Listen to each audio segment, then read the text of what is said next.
Hakano ke jing tungkam hagi Tnat Sorkar klempem kim julat ban mi ki jing keno bagadon ke jing peci liang kmat bat ke jing yok kamru ke julong tang habadon ke jing adai bat no re bat no.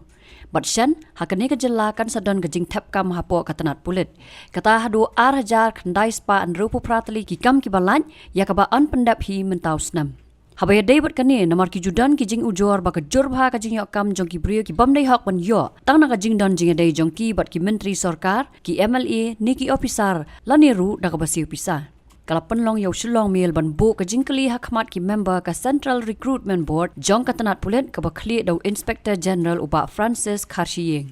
Haba bu ke jing kali ka bala jubab ya ki jing kali dau DIG Eastern Range u Davis Marak Ulaong. Kani ka kam kadai ka bakmi hi da ka Central Recruitment Board hadu ban Jied ya ki badai hok ban yo ya ka kam Henry ka board kan shupa ya ki kerteng syaka Sorkar ban yo ya ka jing Mynjur. Who will take the last call in declaring the names of the successful candidates? Why I am asking this is, in the past there were allegations that there are cases of nepotism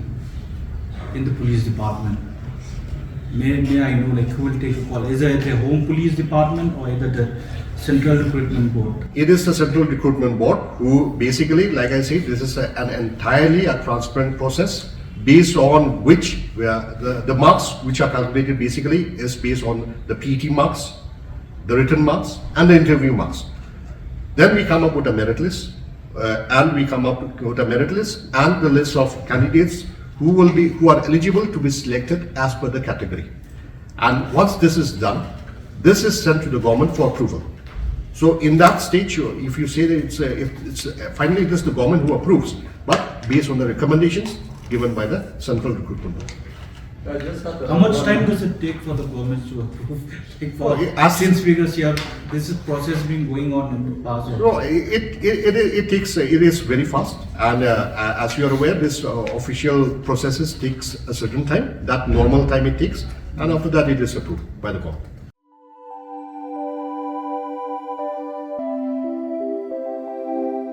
Kon ba iet ngiju shat jing bam man la kasngi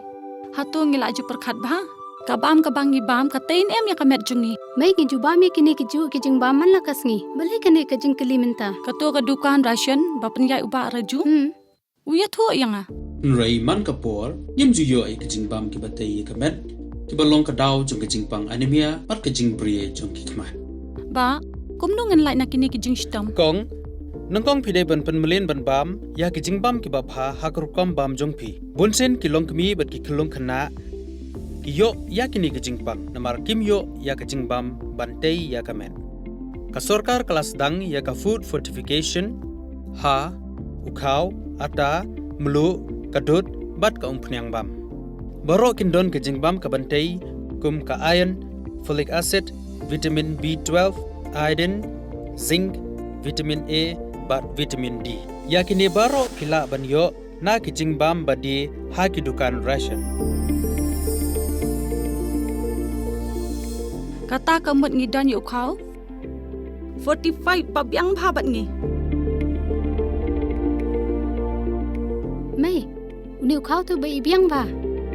pitharai baro kin bang ban ba mi uni kon ka fortification jong khau kandum khata ya ka jing mat ba ka jing long jing man jong khau mai karukam ban bu ya ki ba karukam shet pat kala ban pher om dai khon om dan jing pher la da dei ha karukom bu ni rukom shet